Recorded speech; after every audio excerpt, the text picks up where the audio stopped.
Good evening. I am Commander Dan Joseph. I am an associate professor in the Mathematics and Computer Science Department here at the Virginia Military Institute, and it's my distinct pleasure to introduce this evening's keynote speaker, Sal Khan. Mr. Khan is the founder of the Khan Academy, a free online education platform and nonprofit organization he started in his home. Born in New Orleans, Mr. Khan attended public schools. He went on to receive a Bachelor of Science degree in Mathematics, Electrical Engineering, and Computer Science, a Master of Science degree in Electrical Engineering and Computer Science from the Massachusetts Institute of Technology, and a Master's of Business Administration from the Harvard Business School. Mr. Khan worked as a hedge fund analyst until 2009. In late 2004, he began tutoring his cousin in mathematics using the internet. His tutoring videos were so helpful that soon other relatives and friends began to use them. In 2006, he placed his video tutorials on YouTube. By 2009, they'd become so popular that he decided to quit his job as a hedge fund analyst and focus.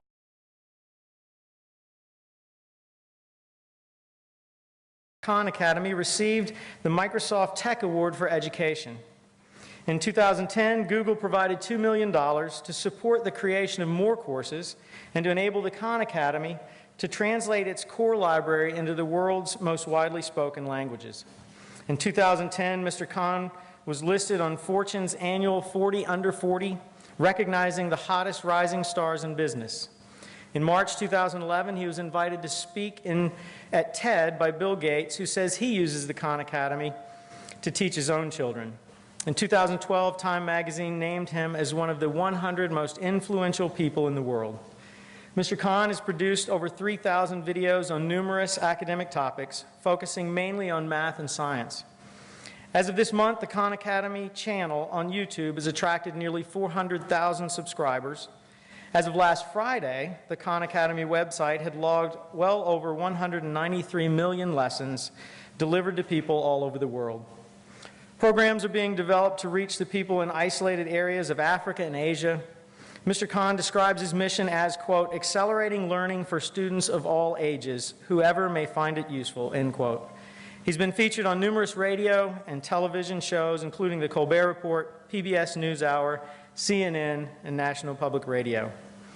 There are few people who can say, with so little effort on my own part, I can empower an unlimited amount of people for all time.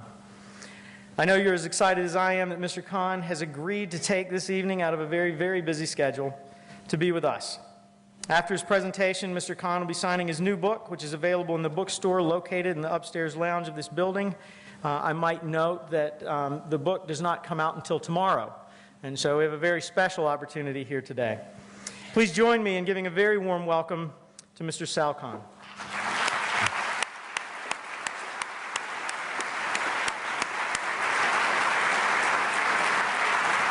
Thanks a bunch. No, it's very exciting to be here. It's the first military institute I've ever come to. I've been reading a little bit about what happens to the first years here, and very interesting. So how many of y'all have used the Khan Academy or are somewhat familiar? Oh, good, I'm done. I don't have to do anything. Well, actually, the other way, how many of y'all are not and are brave enough to? Okay, good. So we have something to go over here. So as was introduced, Khan Academy is most known for this collection of videos that I somewhat inadvertently started making several years ago. And so I'll show a little bit of a montage of what those videos look like. But what I hope to go over this evening, and I want to get through my piece as quick as possible so that we can really make this interactive, is that we think we can be much more than just the videos that I created, and hopefully help catalyze a discussion about where education can go and how we can reach as many people as possible. So without further delay, let me show a little bit of these videos. We could integrate over the surface, and the notation usually is a capital sigma. All of these interactions are just due to the gravity over interstellar, or almost you could call it intergalactic. So the right slot is I+1. This animal's fossils are only found in this area of South America, a nice clean band here. They create the Committee of Public Safety, which sounds like a very nice committee. Notice this is an aldehyde, and it's an alcohol. It's some type of an infectious disease. Exactly. So the key is when you start to look at data, you have to look at all aspects of it. Is their $30 million plus the $20 million from the American manufacturer. If this does not blow your mind, then you have no emotion. Good. I'm glad y'all appreciated Euler's identity. So those are kind of the classic Khan Academy videos. I still do those on a daily basis. I was asked earlier today, I still wake up in the morning and this is what I look forward to doing. But we've started to expand. I've started doing other types of videos. We've started to bring on some other folks to do other types of videos. And I want to give you a little snapshot here. You'll see a couple of other people, and you'll even see some videos. There were a few in the humanities that I started working on in history and whatever else, but you'll see even more. In particular, see a little art history. I'm told the humidity makes it feel hotter. Why is this? Excellent question, LeBron. But here, this is not Eve. No, Botticelli's portrayed the ancient goddess of love. 1, 2, 8, 3, 1, 8. This time, when the ball reaches the right edge, it bounces! Yay! For 3 dice, this is 6 times 6 times 6, or 216. Right. This is now where you can see the Wow. cancer next to the normal. This is really bad. As lowly as a can of soup. If you did it 50 years earlier, people thought this guy's a quack. This artichoke is 5 and 8. So does this artichoke-looking flower thing. At most 100 numbers. Those diodes function as a bridge rectifiers. Play with the pendulum and get a feel for how it moves. See what happens. You discover things that seem impossible to be true, and then get to figure out why it's impossible for them not to be. So you saw there, and some of y'all might have been surprised to see LeBron James on that first one. I was surprised when he reached out to us, but apparently he wanted to do math videos. So who would have thought? No, he actually was very excited about this. So it's very exciting for us. So that's kind of the video content. And just to give a snapshot of where we are now, and a bit of this was introduced. This is kind of the scale. And it was funny. I was trying to think of the right title for this, and the only thing I can think of, at least given where I've been with this story, is a surreal scale. I'll go a little bit more into the background of how all of this got started. But long story short, 2 years ago I was operating out of a closet. And it's a little strange, the number of students that this has been able to reach.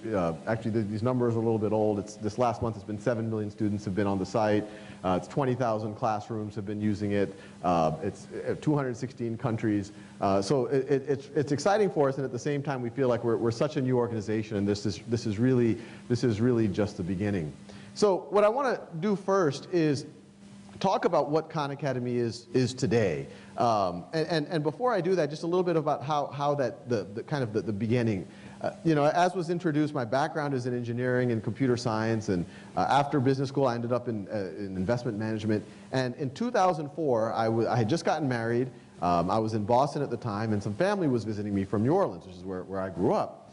And my cousin Nadia, she was 12 years old, very bright, fun to talk to, engaging. Her mom told me that she was actually having trouble with mathematics. And I had trouble believing this. She was a very engaging young girl. We shared a certain amount of DNA. And so, And so I asked Nadia, and she said, well, I'm having trouble with units, kilometers to meters, millimeters, ounces to gallons, whatever else. And I immediately told her, I was like, look, Nadia, I can see how that can be confusing, but I've had conversations with you the last few days that are far deeper than units. And I could see that she was a little bit, she's like, oh, thanks for the pep talk, but I could imagine her kind of rolling her eyes inside of her head.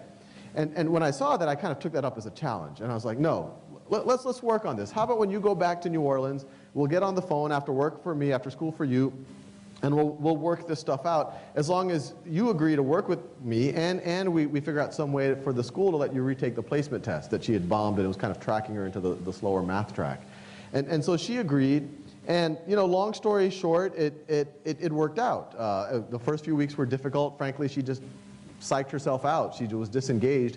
But after she got through that, she started to catch up and then even get advanced. And then at this point, I became something of what I call a tiger cousin. I called up her school and I said, I really think Nadia should retake that placement exam. And they said, who are you? And I said, I'm her cousin. And so it all worked out. And then I started working with her younger brothers. And you fast forward to 2006 now, so it's about 18 months, almost 2 years. And word got around in the family. And so I was, at this point, tutoring about 15 family friends and cousins around the country. And it was at that time, well, a bunch of things happened. Background in computer science, it was always my dream to work on some type of learning software. I always said, hey, there's got to be some way to optimize, help people learn. And especially once I started working with more and more cousins, I felt like, wow, I'm not able to get the same information that I was getting when I just worked with Nadia. Let me see if I can build some tools. And so I started working on these problem generators, and I put a database behind it to keep track of things. And it was in 2006, by this time, the firm I was working for, I say firm, but it was my boss and his dog and me. The dog was the chief economist. We moved out to Northern California, and it was in Northern California that I was showing a friend from college. I was showing him all the software that I was working on for my cousins and how I was getting all this data about them, and it was helping me leverage the time better when I was doing the tutorials with them. But I still say, the problem is now that I'm doing with 15 cousins and family, friends, and all the rest, I'm having trouble scaling. And I feel like, gee, I wish Nadia was there a week ago when I covered that same topic with Sasha. Or I feel like sometimes they need help with a certain topic, but they're embarrassed to ask me about it. And it was my friend who said, well, there's this thing called YouTube, and this was the early days of YouTube.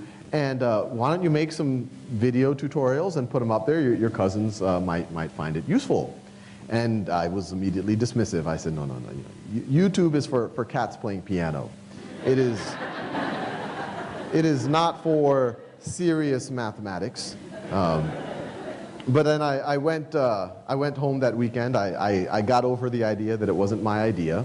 And it's sometimes difficult. And I gave it a shot. And those first videos were on stuff that I sensed that my cousins were having trouble with. They were afraid to ask. Basic adding fractions, negative numbers, exponents, least common multiple, very basic kind of pre-algebra concepts and early algebra concepts. And after a couple of weeks, I was telling my cousins, look, you watch these things first, or if you need help, or if you have any questions, and then when we have our tutorials, I'm here to answer any extra questions that the videos didn't answer. And that actually gave me more information to what videos I should make going forward. And after a couple of weeks of that, I asked them, how do you like it? And they somewhat famously told me that they like me better on YouTube than in person. And I took that as a compliment. And it's still not clear how general of a statement they were making. But and so I just kept going. And a couple of months into it, it was clear that it was helping me and my cousins and the people I was working with. But then it became clear on YouTube that there were people who I was not related to who were now watching the videos. And at first, I would just read the comments and see what was going on, and some of the comments were just thank you, or gee, that really helped. And I don't know how much time y'all have spent on YouTube, but for the most part, most of the comments aren't like that. So relative to the average, it was quite good. But then from there, the comments got even more interesting. I started getting, there's an early comment I remember from an 8th grader saying, I was about to give up on algebra, I was going to fail, and this is what got me through. I got a letter from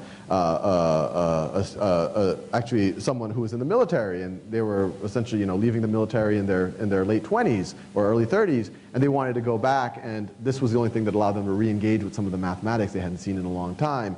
I got letters from parents. I got all sorts of things. And so it became, it was kind of, I had this day job, but I would come and it would become what I was focused on. And by 2009, it was just, I frankly had trouble focusing on my day job. And so a little bit earlier, I had set it up as a not-for-profit, kind of with the idea that this could be an institution of some kind that can reach the world, that reach as many people as possible. And in 2009, we kind of looked over our finances, said, okay, someone should realize there's a high social return on investment here. And I quit my job to work on this full time. And I think with like a lot of, I would call them entrepreneurial stories. This is a not-for-profit entrepreneurial story, but it's kind of starting something from scratch as is. You always quit your job very optimistic, and then about 9 months into it, all you can hear is kind of crickets, and you start questioning your decision. I remember I started to update my resume, not sure how people in the hedge fund industry would look on someone who did something like start a not-for-profit. But then clearly a mark of strange character. But I generally started to become pretty insecure. My son, our first child, had just been born. We had to move into a larger place. We had more rent to pay, and right when that was happening, I was getting these $5, $10, every now and then a $50 donation would come in through PayPal, and that was helping. It was amounting to $400 or $500 a month. But then all of a sudden, I got a $10,000 donation came in. And so immediately I look at it, and it was her name was Ann Doer, and she was local, also in Northern California, in the next town over. So I immediately emailed her. I was like, well, thank you so much. This is the largest donation that Khan Academy has ever gotten. If we were a physical school, you would now have a building named after you. Which I now learn is quite inexpensive for a building. But she immediately responded back. She's like, well, I like what you're doing, and I'm local. I would love to take you out for lunch and just chat about what you're doing. And so I think it was like a week later, we met at an Indian buffet in downtown Palo Alto, and Ann's just like, so what's your vision here? And I was like, well, when I filled out the not-for-profit documents with the IRS, I said, this is a free world-class education for anyone, anywhere. And what I envision is that, I want to keep making these videos. I get a lot of satisfaction from doing it. But on top of that, we can translate into the world's language. We can build software. The software that I started working on my cousins, we can actually get competent people to work on it. And then we can scale that up so it's not just videos, it's interactive. We can create a community of learners online. We can have simulations. We can just keep pushing the envelope of what's possible online, and maybe even think about how that could affect or supercharge what happens in physical environments. And Ann's response was, well, this is very ambitious, but it seems like you're well on your way. I think at that point we had on the order of 100,000, or actually it was closer to about 500,000 users per month. She's like, you're clearly getting a lot of traction, just you operating out of a closet. But how are you supporting yourself? And in as proud of a way as possible, I said, I'm not. and Ann kind of nodded, and we finished lunch, and I got in my car, she got on her bicycle, and we left. And then literally about 10 minutes later, I'm driving into my driveway, and my phone buzzes. It's a text message from Ann. And I take it out, and it says, you really need to be supporting yourself. I've just wired you $100,000. So it was a good day. Crashed into the garage door. That was the. But then that was this. I still kind of pinch myself because I feel like this has all been a dream the last several years. But that was kind of the first of many kind of crazy events. You fast forward about 2 months. I was running a summer camp with a friend, very informal. We had these 20 kids, and we were doing all sorts of games and simulations and building robots and whatever else. And we were doing one particular simulation. These were all middle school kids, and we had 6 kids playing a game of Risk, and then we had the other 20 kids trading securities based on the outcome of the game of Risk. So it was a very good game. So there were some kids that one kid actually invented shorting. We didn't even tell him that it was.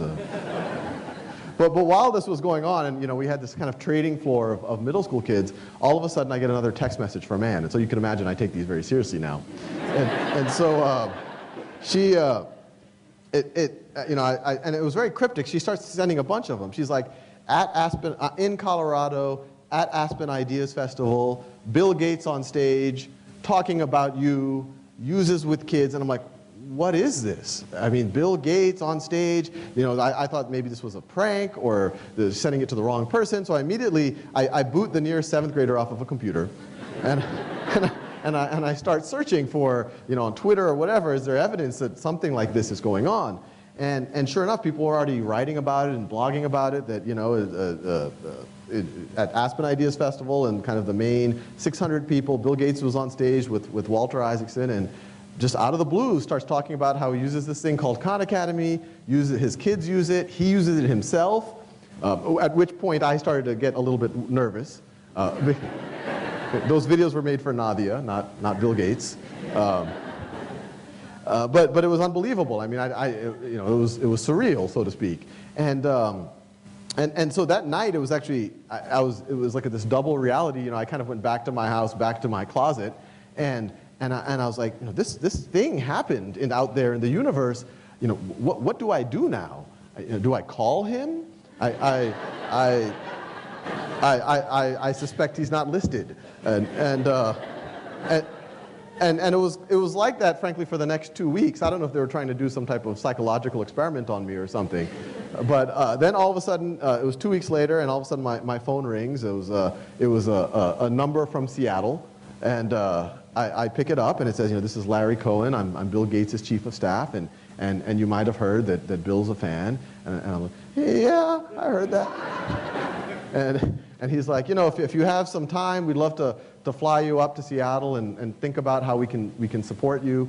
And then, at that moment, I was looking at my online calendar for the month, completely blank. So I said, yeah, I got, maybe Wednesday, 2:45, I can fly in, fly out. I got to cut my nails at some point. But so I fly up there, and it was a good meeting. I kind of give the same vision that I told Ann earlier on, and Bill, I call him Bill now. He seemed sympathetic to the mission, and at the same time, I was based in Mountain View. I say there are two major organizations in Mountain View, California, Khan Academy and Google, and so the Google people don't laugh when I say it, but Google also brought me in right around the same time, and it turned out that a lot of the senior management, they were using it with their kids. A lot of them were actually even using it. We have videos you saw on the currency crisis and explaining finance, and so there's a lot of information for adults too. And so they said, what would you do with more funding? And I kind of said the same thing: virtual school, online, exercises, videos translated, et cetera, et cetera. And so, long story short, fall of 2010, this isn't that long ago. This is almost exactly 2 years ago. Both Google and the Gates Foundation collectively gave about $4 million for this to become a reality. And so we were off and running. I started to try to find some of the best people I could. And this is what we started building. Obviously, what I'm going to show you now is how, it's matured a little bit since 2 years ago, but it's the general idea. This is what we call our knowledge map, and we're actually in constant process of rethinking it, and we're in a major redesign right now. But the general idea is pretty basic. Each of those circles is a concept in mathematics, and in the Q&A I'm happy to talk about where this could go in other subjects. But each of those is a concept in mathematics, and you see, it's hard to see on the projector, but there's these lines that connect them, and those really show dependencies. Once you get basic addition, you're ready for two-digit addition, and you can keep scaffolding all the way down to calculus and trigonometry and whatever else. And the basic idea is each of those concepts, and I'll show you what some of the exercises look like for a concept like that, but each of those concepts, once you show mastery in it, then you're ready, and the system will say, oh, it seems like you know that. You're ready to move down the chain and move to something more advanced. And it'll keep track, it'll try to review things for you as necessary and things like that. And it's a very common sense thing. This is how a lot of video games work. This is how it would work if you're in a martial art. You do the white belt test, and you become a yellow belt, and then a green belt. In a musical class, this is how you would work. You would learn easier pieces, and once you show some level of mastery or proficiency, you would move to harder ones. But what I always point out, this is not the way a traditional school works. And it's often hard to think about this because we've all been brought up in this system, this architecture, so to speak. And what happens in a traditional school is you have a set time and a set amount of time that you get to work on a concept. So we're in algebra class. We're in week 3. We have to cover factoring polynomials in week 3. And then at the end of week 3, there is a quiz. And you might get a B on the quiz, you might get a C, you might get an A-. And even though we've recognized some deficiencies in people, even the A-, we move on to the next concept, which is now factoring something more complicated or building on top of that. And the analogy that I make to that, that's like, imagine if you were building a house. And you first lay the foundation, you get the contractors in, and you say, all right, I don't care if it's January and it's supposed to rain next week. This is when we've got to build the foundation. I don't care if some of your workers are sick and you don't have all the shipments of parts. We're going to build the foundation. And so they do the best they can in that week, and a week later you get the inspector in, and the inspector says, well, it's got a little puddle there. It's not completely dry. I don't know if that's really up to code. I would give it an 80%. And you say, great, that's a C, passing. Let's build the first floor. And then you do the same thing. You get the contractor in, you say, okay, I don't care if you're having trouble, the supplies aren't, we're going to build this first floor, we have exactly 2 weeks to do it. And so they do the best they can. Once again, maybe it's 70%, maybe it's 95%, who knows, it's not 100%. You say, great, that's passing, you build the second floor, then the third floor, the fourth floor. And then all of a sudden, when you see the fourth floor collapsing, you say, oh, that was a horrible contractor. They built but the whole time it was completely obvious what was happening. You had these assessments. You saw that there were these gaps, but you still layered on top of them. And it's especially the case, if you're in mathematics, If you don't understand basic exponents, how can you hope to understand negative exponents? Or how can you hope to understand something like logarithms? But we're in a system where that's just assumed. You just keep moving down. And so what we're saying is, instead of holding fixed the amount of time you have to learn something, and the variable is how well you learn it, let's do it the other way around. Let's make the variable how much time you have to learn something and when you get to learn something, and hold fixed a very high level of mastery. So that it's not A, B, or C, it's like everyone has the time they need to be able to essentially become an A and build on a strong foundation. This right over here is what one of those modules looks like. This is one that I'm particularly proud of. One of our engineers, Ben Eder, developed this.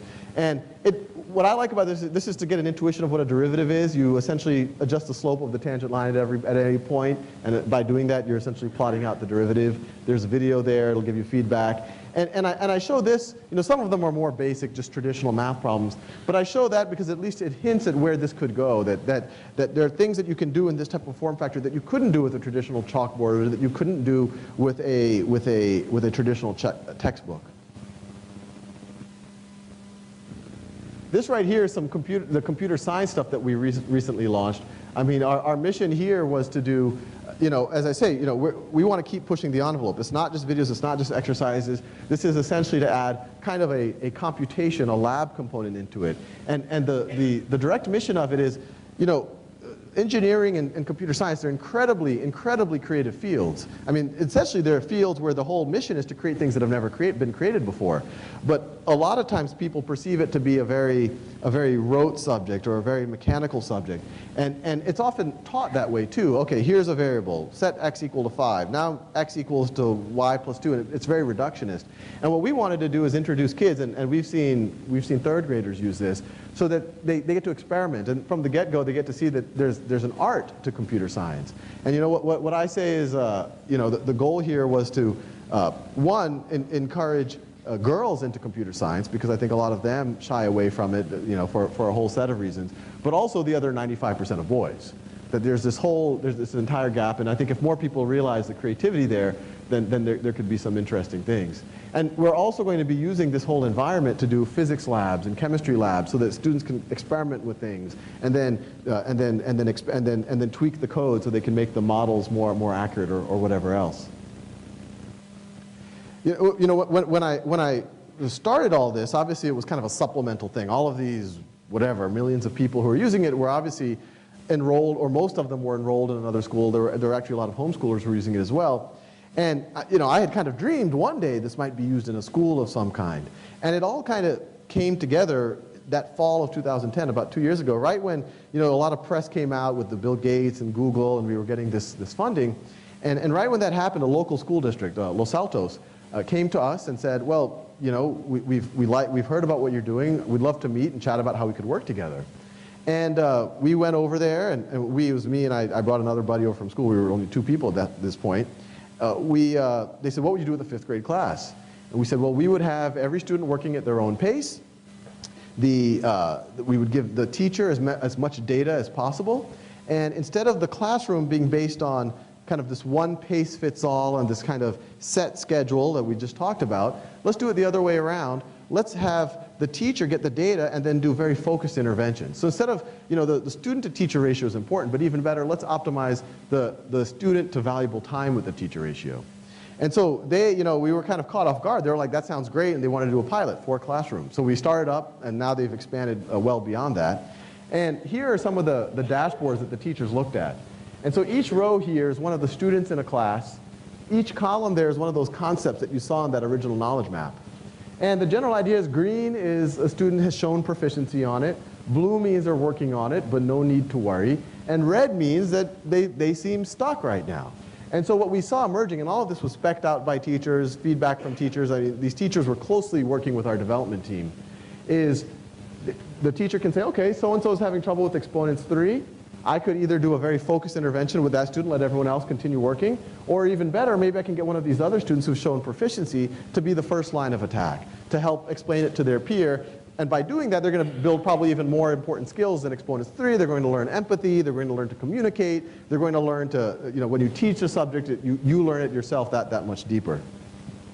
And we wanted to arm the teachers with as much data as possible. And so, this is just an example of one of the reports that a teacher has on their students. The students get this on themselves, and there are many, many others like this. This is another one that teachers get on students. And the narrative that this says is actually really interesting. And we've seen it in every school we've worked with: public school, private school, charter school, affluent neighborhood, underserved neighborhood. This horizontal axis right here is just days working on the site. So it's just time. The vertical is just a count of how many of those concepts did the students show proficiency in. And each of those lines is a student in the class. So this is a way for a teacher to see where every student in the class is. And so if you go to day 10, you see that there's some students down here who haven't finished as many modules. There's a couple of students who've raced ahead. And in a traditional model, the model most of us have grown up in, you would say, okay, these are the gifted students. These are the students who are meant to be doctors and engineers. And you might say, yeah, these students, these are a little bit slower. And in a lot of school systems right now, you'll track them. You'll separate them into different classes. But what we're seeing is if you let all the students work at their own pace and you let them build their foundations and work on those little gaps that they might have accrued through their experience, the same student, you see here that one student way up there who just raced ahead, and you see this other student who started off below average, and actually he was having trouble with negative numbers, spent a lot of time on negative numbers, but after he spent that time, all of a sudden he raced ahead, and 2 months later, he was the third best student in the class. And he's giving that top, that formerly gifted student, and still is one of the top students, a run for their money. And so what we're seeing over and over and over again, and it's actually humbling for those of us who were, I would say, lucky enough to be in that top group. Because when you're in that top group, you get all of these positive benefits. People expect more of you. People say, oh, you're going to do great stuff. And so it's self-reinforcing. You start building a lot of confidence. But what you realize is you might have just gotten there maybe just because the assessment was at a time where you happened to be in that top group. So we're seeing over and over again the same kid that you thought was weak might actually now be quote-unquote gifted. The next video I'm going to show you, whenever people think about computers in a classroom, they always imagine this kind of Vulcan or Borg reality of kids just in a computer and low energy, et cetera, et cetera. And the one thing we stress is this is the exact opposite. The classrooms that we're seeing have much higher energy. There's more interaction with the peers. There's more interactions with the teachers. And this piece actually just gives a sense of the energy in some of these classrooms. Actually, I'll show that. Actually, oh, I forgot about this one. So this is the actual data. So I'll show the video in the next one. So this is the actual data that we've seen. We saw some really good data first year from Los Altos. This is from a school in Oakland. It's a charter school. And what you see here is the red is this year, blue is last year. And so coming into the summer pretest, pretty much statistically identical. But then as we went through this past year, the red dramatically outperformed the same cohort last year.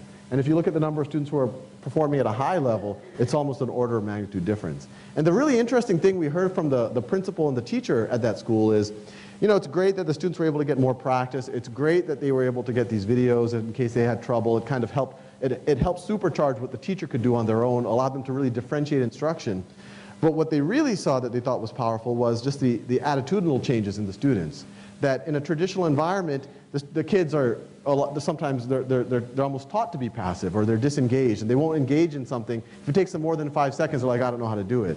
But as soon as you give them ownership and you make it more self-directed, but you have the mentorship and you have the guidance of the teacher, then all of a sudden they learn to learn, which is probably a more important skill than even algebra or anything else. And so here's the video that I was talking about. From Mountain View, California, NBC's Kristen Welker has our story tonight. What makes fifth graders cheer? Would you believe math? Yes. I'm starting to really like math now. These kids are learning with the help of Khan Academy, an online school. And that was just a short snippet of the whole piece, but I show that one for the energy, and then there's actually a really fun story that came out of that. When the reporter was there, she saw one of the little fifth graders working on trigonometry, basic trigonometry, but the stuff that you would normally see in 11th or 12th grade. The reporter was very impressed, sits down next to the fifth grader and says, do you think this is fifth grade math?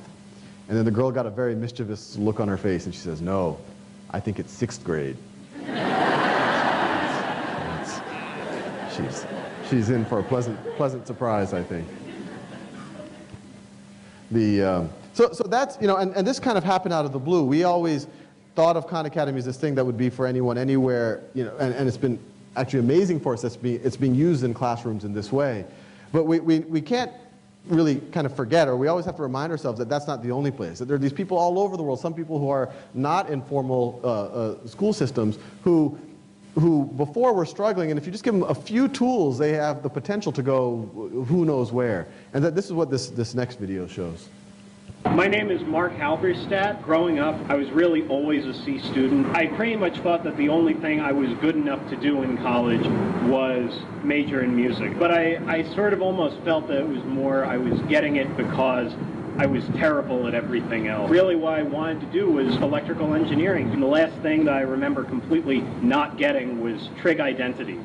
So I went to YouTube and I did a search for Trig Identities, and the Khan Academy was the first thing that popped up. Watched a bunch of videos in the Trig playlist to kind of get caught up to speed. I watched all the videos in the calculus playlist. I watched all the videos in the physics playlist. Watched a lot of videos on arithmetic. I took a leap and I decided to go back to school and went to Temple University, majored in electrical engineering, getting a second bachelor's. And keep in mind, I was really a straight C student growing up. And I just finished this year, first year back in college, I got a 4.0 GPA for the entire year. I got perfect scores on both of my calc final exams and also on my chemistry final exam. I ended calculus, chemistry, both calculus classes, Calc 1 and 2, and chemistry with an average higher than 100%. There are some Khan Academy videos that I probably listened to the same concept over 20 or 30 times. And there is no tutor in the world I could have paid to have sat next to me and repeated the same thing over 20 or 30 times without at least them getting a little bit judgmental, or at least them thinking like, oh, well, this guy really is never going to get this concept and he should just give up. Where the understanding really happened was watching those videos and also working through the Khan Academy software and everything. The impact for me in my life, I really see it growing exponentially over the next 20 or 30 years. So from the bottom of my heart, thank you. I show that video whenever there's,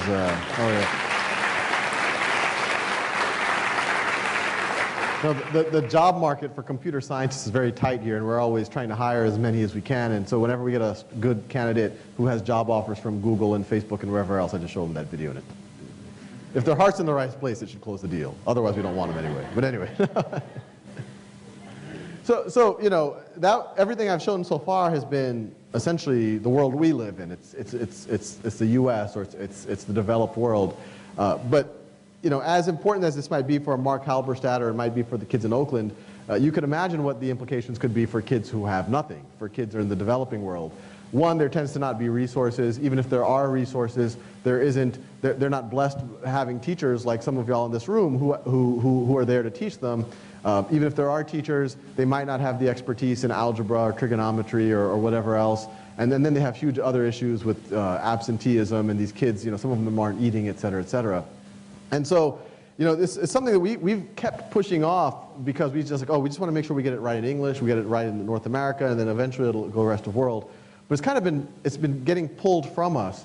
And so these are all examples of people taking some component of what we're doing. Sometimes they're just sticking a lot of the videos on DVDs or on thumb drives. Sometimes they're making offline versions. Sometimes people are actually setting up internet-linked computer labs in these different countries. You know, that's one there in South Africa. There's one there in India. The most exciting one I've heard so far is this group of volunteers from Cisco Systems. This group of engineers has been going to Mongolia and has been setting up, with broadband, they've been setting up these computer labs in girls' orphanages in Mongolia. And you know, that's exciting on a lot of levels. You know, a year ago I actually used to give a lot of these talks, and I said, you know, one day this might be used in Mongolia. And now it is. So that by itself is exciting. But in particular is that girl you see on the top right. So I got a video from her, and you'll see a little snippet of that video in the next montage I'll show you. But when I first saw it, you know, she looks pretty well dressed. She speaks English pretty well, and she's talking about how much she likes Khan Academy. And I said, oh, well, you know, that's great. You know, she must be an upper middle class kid in Mongolia if she's able to use it and has access right now. You know, and we want to address all those things, but right now that's the reality. But then I read the subtext below, she's 15 years old. This group from Cisco went to her orphanage. She's a 15-year-old orphan. And that's incredible by itself, and she learned to even speak English to some degree with these videos, having exposure to it. But the most incredible aspect of it is she then got inspired, and she then decided to redo the videos in Mongolian. And so she has now made 100 videos in Mongolian, and she is the prime translator for her people. I think she's 16 years old, 15-year-old, literally orphan girl. And so this next video, what I'll show you is there's a little footage from this being done in Uganda. Then there's a bunch of examples of what we're doing on the translation side. And I shouldn't even say translation. These are actually being redone in other languages by other video teachers or whatever you want to call us. And then it ends with a kind of a message for from Zaya that I always use to motivate me when I'm getting a little bit lazy. The next video. Sí decimos que bueno, esta fue la primera cara y esta fue la segunda cara. तो ये जो है जो observer यहाँ कहीं बैठा होगा तो उसको ये image जो है那个角就是正弦数值对应的角。Мы можем обе стороны разделить на b plus a. Également sur la dernière leçon. שנקודה בשאלה. אז למעשה זה רק השינוי בערך y. و انگلیسه رو ما اگه بدیم به نونوایی چیزی এখন দুই কার্বন যুক্ত অ্যাসিটাইল কোয়ে উৎপন্ন হয় auf der Zahlengerade zeichnen. Hier ist meine Zahlengerade. Mas é claro que ele fez muitas e muitas e muitas outras coisas importantes. I'm Zaya from Mongolia. We just are so interesting and funny. Make more lessons. That's yeah, I've told a couple of college deans that expect a recommendation letter for Zaya pretty soon. But yeah, she's pretty incredible. So our the original tagline for that image was "Just the necessities," which was that piece. I think we've all had moments like that. No, I'm sorry for the image. We've. So you know, I mean, big picture, you know, I still feel like you know, I'm kind of living in a science fiction book. It feels like we're at a special time in history where these new technologies are emerging, the world is getting more connected, and it feels like there's an opportunity, you know, this thing, education, which is fundamentally the most important ingredient, the thing that really differentiates between the haves and the have-nots. We can now get to a reality where we can at least attempt to make it like clean drinking water or electricity. With a little bit of effort, it can reach anyone. And at least for me, what's been really inspiring is in the past, whenever anyone talked about doing something for the underserved or doing something for the poor, it would always be an approximation of what the well-off or the well-to-do would have, because they would just cost different. You couldn't give that to everybody. But now, because of ubiquity of information technology and how cheap it is to deliver this information anywhere in the world, it does seem like its potential to give, and you know, that's an actual picture from the orphanage in Mongolia, that those students have the exact same access to information as Bill Gates' kids. And so it just makes me very hopeful for the world. And with that, I'd just love to take any questions that y'all have.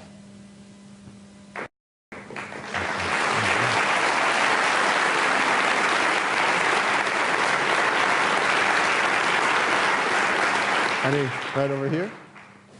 I'll repeat it. It'll probably be hard for the microphone to get to you.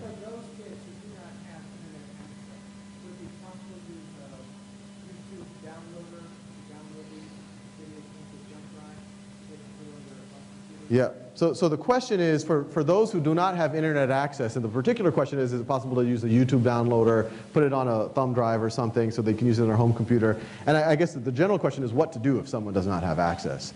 So the first part of your question, the answer is yes. Actually, the entire video library, it's an older snapshot from a few months ago, but it's available on BitTorrent, so you can just download the whole thing. So it actually, if it compressed, I think it fits on a 16 gigabyte thumb drive. So you know, it's a $25 thumb drive. You can stick the whole thing on it. On top of that, I know that there are some initiatives in different regions where you can get $10 broadband per month if you show a certain income level. And you know, the good thing is there are people who've taken our code and created offline versions of it where it stores all of the videos and all of the software and everything and creates a, it's not ideal because you don't get we don't get the data on what you're doing, so we can't make it better for you, and they don't get the up-to-date videos and things like that. And the way we were looking at it is, the good thing is this problem is I don't want to seem complacent, but it is to some degree solving itself over the next 2-3 years with technology getting cheaper, you know, what is it, 50% cheaper every 18 months, and the same thing with broadband. So the simple answer is yes in the near term. I mean, some of those use cases were people putting it on thumb drives or DVDs, just the videos. We think that there's a lot more than just the videos, but they're better than nothing. So that's definitely there, but hopefully over the next 4 or 5 years, you know, the penetration of this, especially in the developed world, is going to be, you know, pretty much commonplace. Yep, there in the back.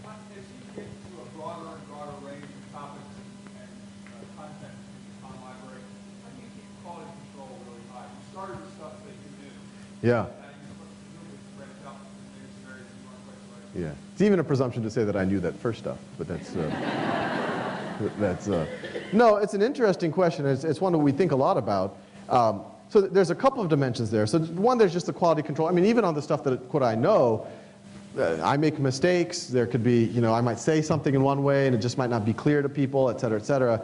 And the one interesting thing that's emerged is, you know, in a traditional, I would say, textbook publisher, you know, they might have a couple of folks in a room who are the editors, and you know, I've actually gone through this process with the book now. They have a couple of people who go, what's exciting about the internet is you put this stuff out there, there's 20,000 people who'll watch it within a week, and a lot of them are teachers looking into using the classroom. A lot of them are just, you know, kids who are really precocious, and they'll call you on anything that's either confusing or maybe incorrect, or you might have made a small error. And so if it's a small error, I can annotate it. If it's a big error, I'll take it down and redo it. And I can also look at the questions that people are asking on our site after the video, you know, and we try to answer them. But if there's a consistent question there that a lot of people have upvoted, that tells us that we should make another video directly answering that question.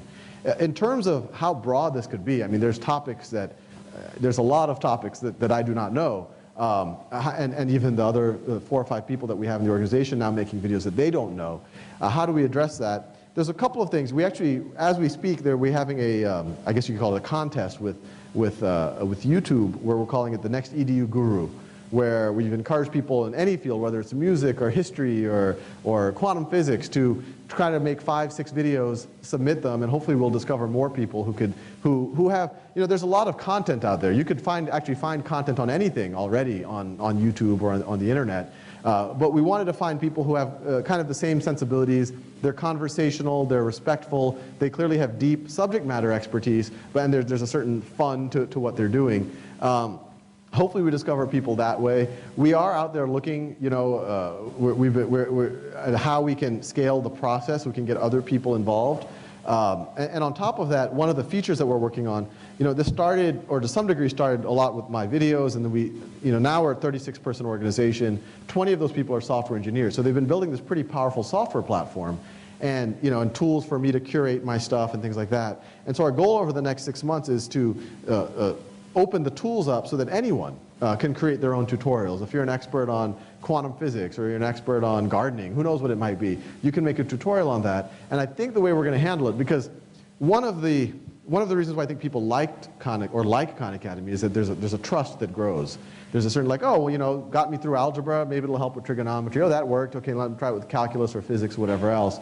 And we, you know, there's something very jarring about every video being a completely different person. You don't know if they're good or bad or how they think. And so what we'll probably do is have a different section of the site where all of the crowd's tutorials exist. And a teacher can use that immediately. They can mix some of our stuff, some other stuff on YouTube. They can create their own stuff, create their own tutorials for their own students. And then when we see that certain tutorials are getting a lot of traction, and we can look at it and say, yeah, that's really quite good. And we can even measure it by looking at the data on how engaged people are, what's the impact on assessments, things like that. Then we might be able to kind of discover them and make them part of the official library. So we don't know quite yet, but we suspect over the next year or so some of these type of solutions might work. Yeah, right here.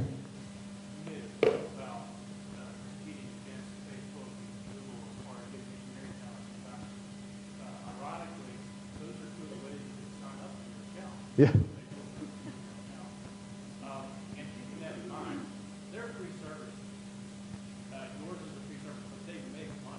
Yeah. So in the long term, are you kind of worried about the competition? Because I think you kind of woken a sleeping giant, so to speak.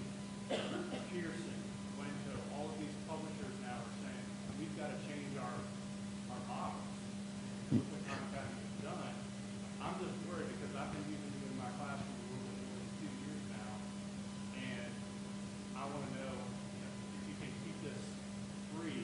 No, I'm glad we have the same worries.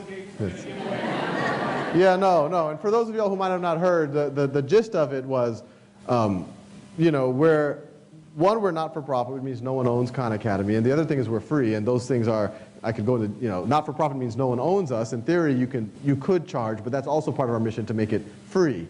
And as part of this, you know, we even use Google and Facebook for login, and there's kind of been this renaissance, so to speak. You know, you could view it as waking the sleeping giant, or the of people seeing this and seeing the traction, saying, "Oh my God, there's a market here."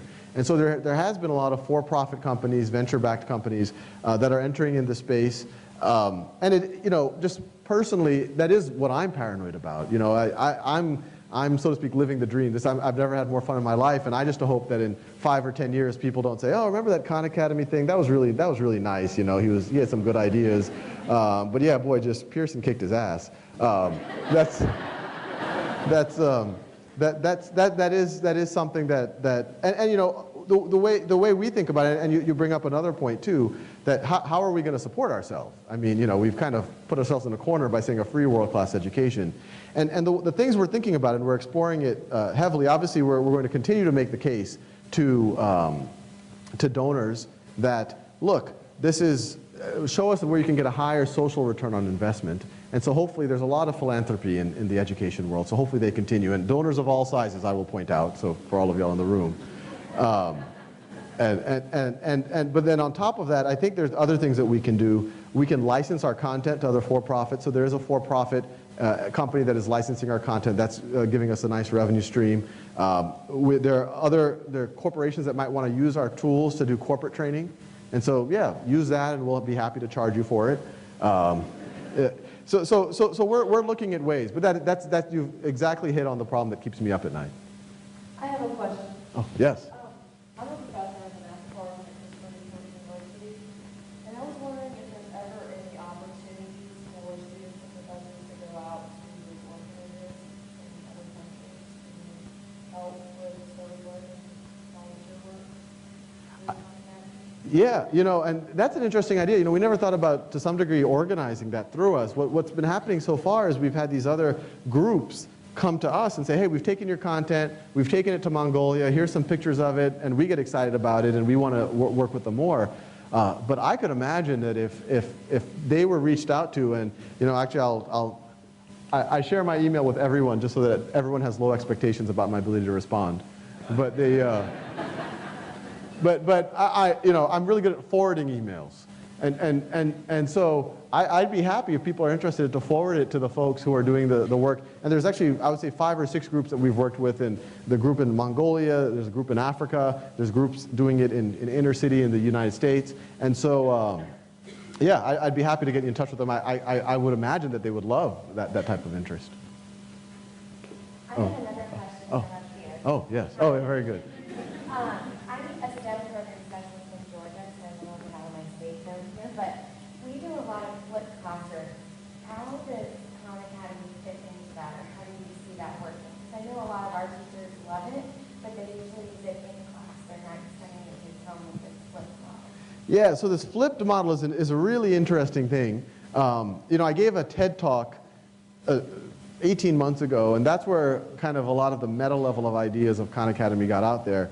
And halfway through the TED talk, I mentioned that a few years into making these videos, I started getting letters from teachers saying, "Hey, you know, you made a respectable video on factoring a polynomial, or, you know, why borrowing works, or whatever else." So as a teacher, I was like, well, you know, I don't need to give that lecture anymore. And instead, I let my students watch those videos at their own time and pace.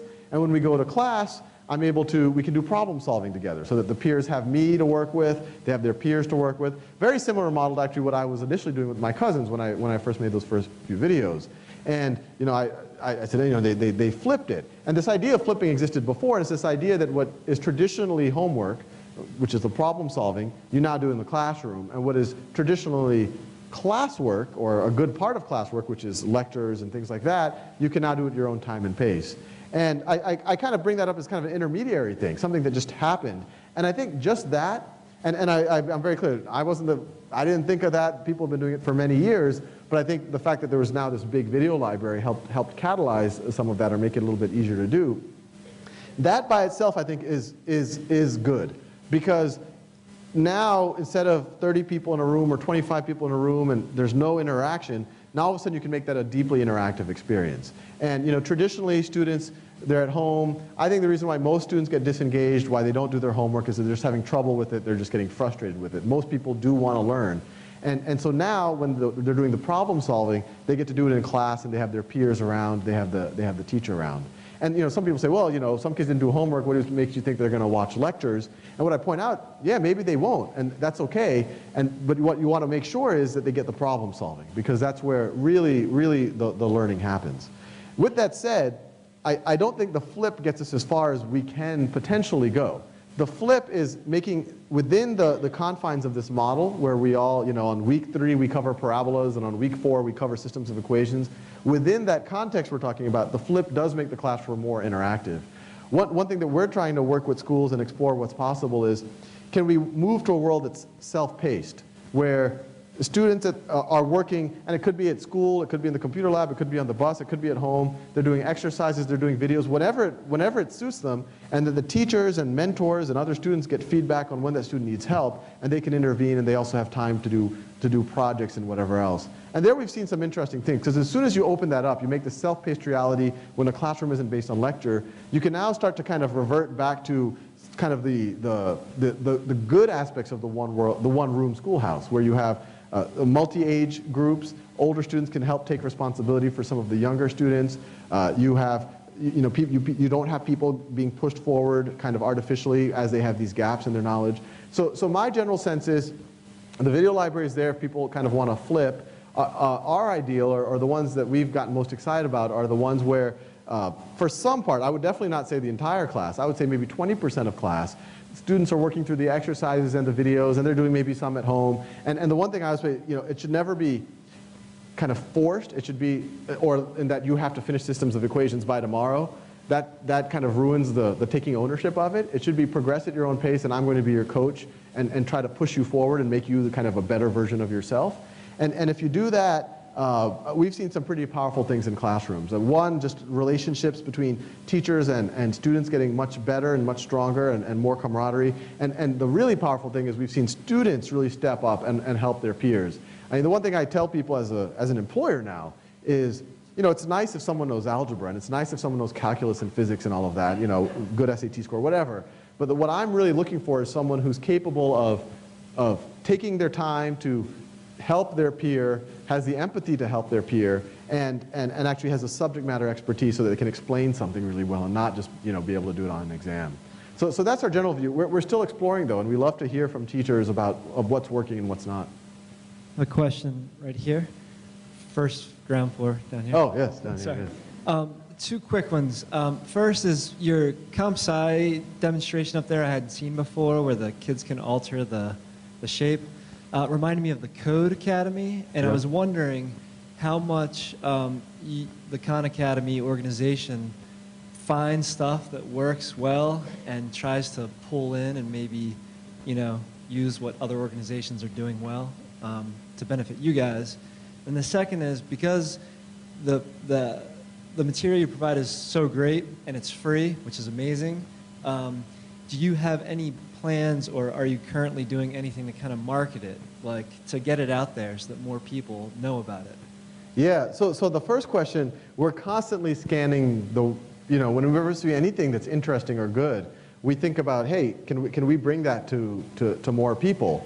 And you mentioned Code Academy. I think what Code Academy did really good last year is, I think they launched about this time last year, is they had a really good interactive platform so that you could do some practice, and they'd say, okay, set x equals 5. Oh, good job. And it was pretty intriguing. And we actually met with those guys, and I don't know. I tried to convince them, but they're good people, so I don't want to get all self-righteous. But they decided to start it as a business, which is fine. But we said, and they famously said, we want to be the Khan Academy of Code, but we said, no, we want to be the Khan Academy of Code. So it's kind of I think a positive competition. But we said, look, how can we? So what we did is we said we really want this to work for younger kids, and actually we explicitly wanted it to work well for girls. And so we put a lot of what was already out there. We actually kind of ran focus group with kids, middle school kids, older elementary school kids, and a lot of girls, and saw what they liked and what they didn't like. And what we consistently saw is, and I think this is anyone who's learning to program early on, is, you know, when you just do X is equal to Y, or this is a for loop, or this is a while loop, you're like, you know, why am I doing this? When am I going to be able to do something fun? When am I going to be able to do something visual? And so our hope with this, and we just launched this 3 weeks ago, is to do something that literally within 20 seconds of starting, and you could be 5 years old, you are actually creating something that you're proud of, and you can save it in a portfolio and share it with your friends. And very quickly you can move up to something that's fairly sophisticated. It's actually amazing. It's surpassed our expectations. The president of Khan Academy, his son is 4, and he immediately, you know, you see those parameters to that function call, and you can immediately play around with the parameters. There's a little scroll bar that pops up right when you do that. And the first 2 are the X and Y coordinates. You know, and this is a 4-year-old, so he's not familiar with the Cartesian plane and X and Y coordinates and all of that. But he immediately starts playing around with them, and he sees when I change that first number, it goes left and right. And when I change that second number, it goes up and down. And he immediately got the Cartesian. So it was actually amazing to us to see what very young kids can do if they're allowed to kind of play with it and if they're really motivated in a visual way. So yeah, I encourage people to try it out. The link is on the top left of the site right now. You know, try out the computer science. There's actually the videos, and it's another interesting thing. And I give credit to the team, John Ressig, who's kind of this Java. He's the world's most famous JavaScript programmer. We're kind of lucky to have him on the team. The videos aren't quite videos. They are, you can play it and you see the code happening, and you see some, but at any point you can pause it and you can change the code yourself as well, and see it's somewhat magical. So yeah, I encourage people to try it out and give us feedback. And soon we're going to launch features so that when you make your stuff, other people will be able to find it and rate it, and you can kind of discover other people's stuff and then save it and make your own version of it. So that's coming soon. Right here.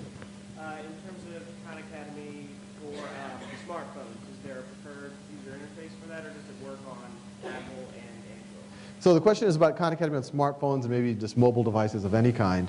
So on a phone in particular, you know, it's not that great of an experience to use it via the website. There are some apps out there. They're pretty much just rich video viewing, so they're good for watching the videos, but not much more. And we think, you know, the videos are maybe 1/3 of what we're doing or 1/5 of what we're doing. We have an iPad app. But once again, that's just rich video viewing. There's transcripts and all of that. We haven't done the exercises yet. That is something we hope to do. It's just, you know, it's a good problem, but we have a 20-person engineering team, and between, you know, the international, I mean, it's just, we hope to tackle it. And we always say 12 to 18 months. So we'll see. We'll see what happens. Up here, if you don't mind. Oh, yes. You share some of your successes in schools with the 5th grader doing 6th grade work in an Oakland academy. Do you know what kind of ratio they had between the students' the computer time versus time with the teacher? I know you'd be the first to admit you're not going to take the personality out of the classroom, but what kind of balance do you see there? Yeah, so we've actually seen the whole spectrum, and we haven't done an exact measurement of how much time each student is spending on the computer versus how much they're spending with another human being. It's been very subjective so far. What we've seen in Los Altos, and Los Altos is now district-wide, 5th through 8th grade they've been doing this.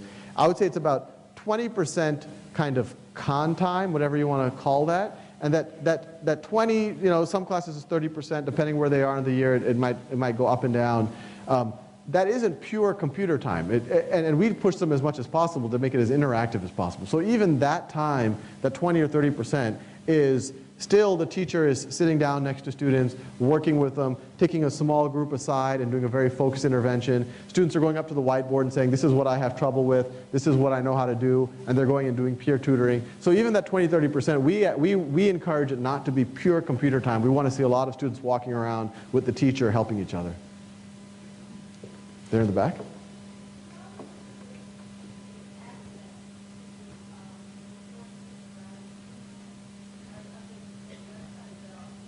Yeah. So the question is the reports and all of that, and is that also free? So anyone has access to that, and it's just $19.95. No, I'm kidding. No, it's all free. Yeah. It's funny because we've gotten strangely popular in South Korea. And in South Korea, we did some research, and there's this whole industry of like paid tutors and all the rest. And you know, when we're constantly thinking about how do we sustain ourselves as an organization, and we think we have some plans, we thought we were going to change our mission statement to a free world-class education for anyone, anywhere, except for South Korea, where it's $19.95 a month. But we thought that would pay our bills. But so I have time for one more question. You have the microphone, so you win. Yes. I'm just curious because a lot of talking about the self-paced classrooms and the Khan Academy is having that time where they can pace themselves. So do you guys have collaborative videos or ways that they can actually collaborate online as a class and be able to, like, either at home, whether it's a session or having, be working together on a set goal? Yeah, no, what you're describing, you've described like 4 features that are on our list. Some of them are starting to be tackled. So the simple answer is we don't have a lot of that right now.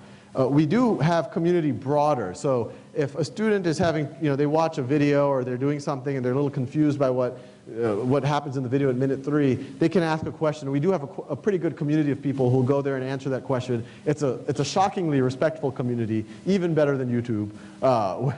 Where people, and you get badges and stuff for answering people's questions right and things like that. So we already have that, and I encourage, if you're using it in the classroom, to get the students to participate in that with the teacher or parent, making sure that, because it is the entire community. We have a very strict policy in terms of behavior on the site. But that is a good way to engage. And also I really encourage students to try to attempt to answer other people's questions. So if you have algebra students, go on the arithmetic list or the pre-algebra list and tell your students, look, try to answer other people's questions and see what you can do, because that's actually, frankly, where they're going to get much deeper level of understanding.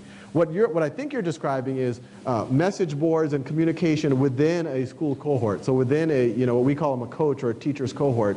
And that's something that we do hope to address. It's on our list of stuff to do. We just haven't done it yet. And so with that, I think we're now going to do a book signing, or I'm going to get a gift of some kind. That's Let's see.